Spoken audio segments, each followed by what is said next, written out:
isn't this what we always see communists do? They raise money in the name of criminality, and they don't use it for social justice. They use it to line their own pockets. And so when I hear people say, oh, this is crazy, this is horrific, I say, man, you haven't read the book yet.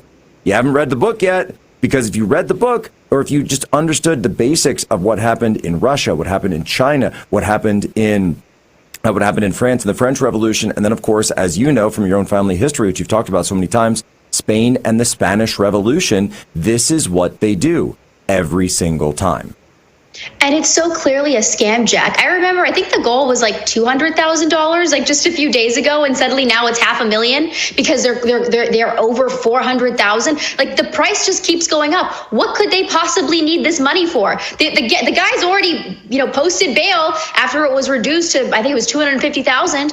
What do they need the money for? Right? Again, it is to line their own pockets. This is what always happens. And I'll also say, Jack, that there's this idea that if you're a part of a marginalized group, if you think that you're part of an identity group that's going to be sympathized with by the Marxists, that then you're safe, you're good to go. And that has never been true. This idea that the left cannibalizes itself is not just something we say. This is what happens every time. There was I think you might have mentioned it in your book.